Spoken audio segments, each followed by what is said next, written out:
Well, I was going to do this every day, but just couldn't be asked, to be honest.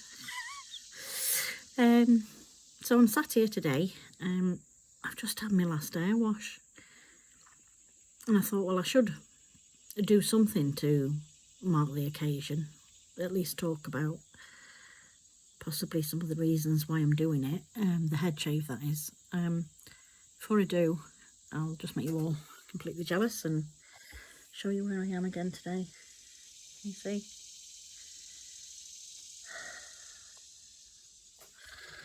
It's been an absolute privilege to come here and be looked after by my lovely cousin, who I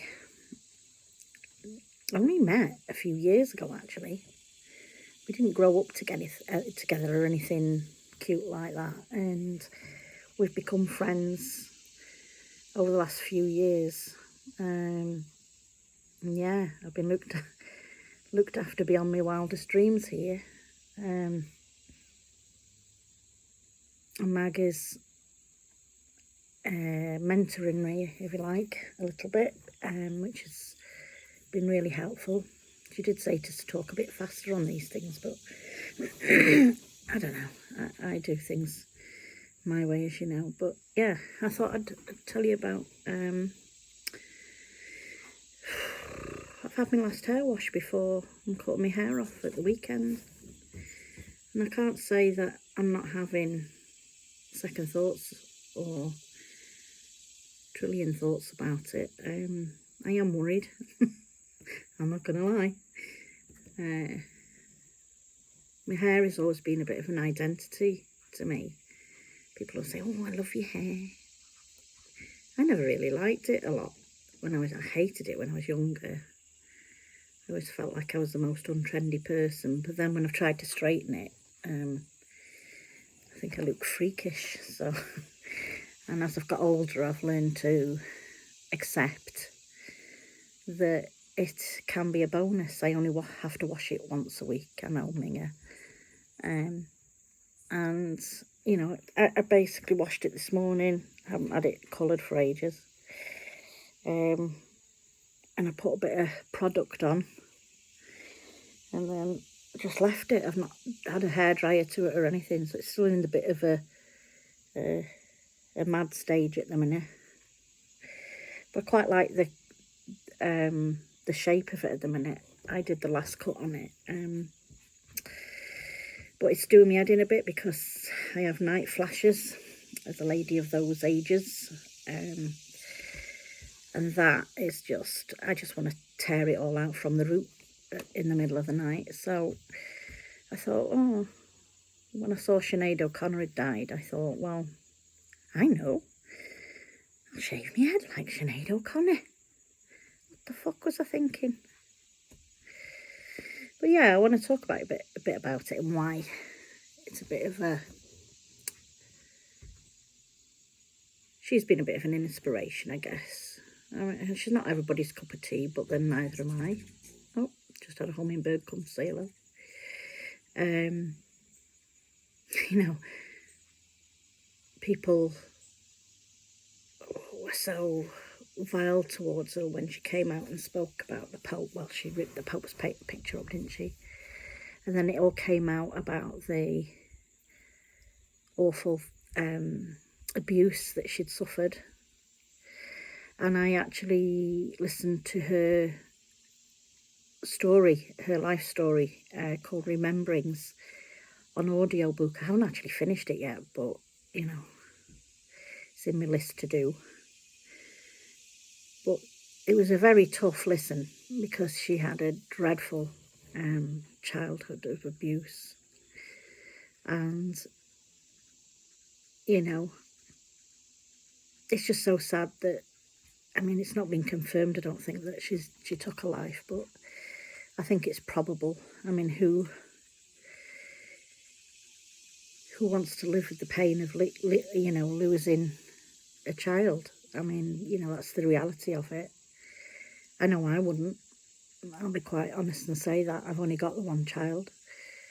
If anything happened to him, I'd I'd probably do the same if I'm honest. I know that's not what people want to hear, but living with that amount of pain is very difficult. And I think she'd been through so much pain in her life that she just couldn't face any more of it. And I, totally get that. So hopefully she's up there with her 17-year-old son, Shane, now, if you believe in things like that. And may they rest in peace. So kind of back to my story a little bit. Well, it's not, it's something that people probably haven't noticed, that, over the last few years, my mobility and my weight has skyrocketed, and my ability to walk has diminished, and it's become very unsustainable for the future. And in 2019, before lockdown, I did have a blood test that said that my heart age was 61. Now, you'd have thought that would have been enough of a incentive for me to sort things out then. But of course, then COVID happened, and I guess none of us knew what to do during that, and many of us just hid away, and I was one of those. But it's something that people do. I mean, if they've been through some sort of trauma, or they've been through, a life experience that's knocked them back quite sufficiently, as you get older, you don't really want to keep getting up and getting out there, and you get very tired. And old age comes with its hurdles, such as, pain issues, and there's more of that round now. There's more people with diagnosed fibromyalgia and hidden things that stop them from going out and enjoying the world. And what it's done for me personally, I kind of lost myself a bit, I think. I don't know whether I said that in the last video or whether I'm repeating myself, but yeah, I kind of lost my mojo. I lost me. I lost my desire to get up and go. So for me, stepping out of my comfort zone is really necessary for me to have some sort of progress for myself. My brother Eric, some of you may know or don't know, but I basically think he ate himself to death. He gained so much weight, and he had dreadful stomach problems, which I also have.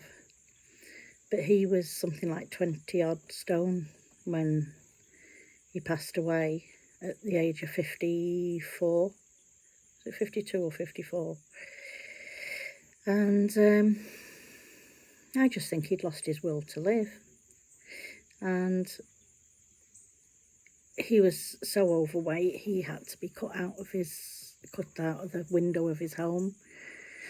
Believe they have special ambulances for bigger people. And he even had to have a different coffin. They couldn't take him to the normal crematorium. I mean, coming here, actually, I had to have a seatbelt extension, which felt really cringy. I mean, God, this is what I've allowed to happen to myself. And I have allowed it to happen. I've got to take responsibility for that. I know there's things that's circumstantial and, COVID, yada yada. But the only person that can change any of this is me. So, yeah. Losing my hair in such a way, not losing it, but giving it away, I suppose. It's going to be quite a brutal change. but I've decided to treat it as a sort of rebirth, if you get what I mean. You know, I'm hoping, I mean, the time that I've spent here, I mean, I've been here just over a week now, and I've been regularising my diet, which I've not been doing it. Max has been doing, well, Fred's been doing it because they're amazing cooks, and they do intermittent fasting, so I've not been eating overnight apart from a cough sweet. Probably not should have had that, but you know, I've had this cough thing. But I've been making myself walk more. I know we're going to Dollywood today, and I am probably going to have an electric buggy just to get around tomorrow, but yeah, I don't really want to be driving around in an electric buggy, especially after some comments that I read recently of how people regard people in scooters. So yeah, so I don't want to be like this. I mean, I'm 55, not fucking 85. And yeah, I have stage 4 osteoarthritis in my knees, which is basically bone on bone, and it is really fucking painful, let me tell you. But I gotta start somewhere. And shifting me out of my comfort zone with this hair business, it's more symbolic, I suppose, than practical. Although it is going to be practical as well. I might not sweat as much as at night. And, you know, I have a hairband with me all the time so I can whip it out my eyes. But yeah, I think I need to embrace this as a new start for me. The thing is, with something so,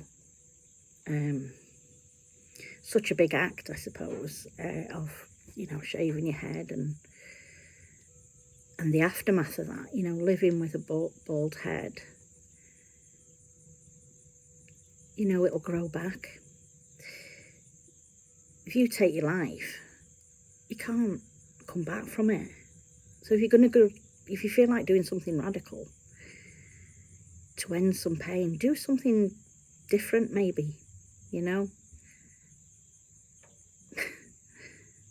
Plunge yourself in a frozen pool. At least you can come back from it. Go away for a while. Find new people to be around. Change yourself. Nobody's going to save you. You can only save yourself. So that's what I'm trying to do, guys. So if you, sorry about the longevity of this again, but if you would like to sponsor me, it's hopefully so we can bring more workshops to schools and young people. I keep getting asked to do it, and hopefully we can create more resources for people who need them. So if you'd like to donate to this ridiculous head shaving malarkey, the link will be below. Over and out. See ya.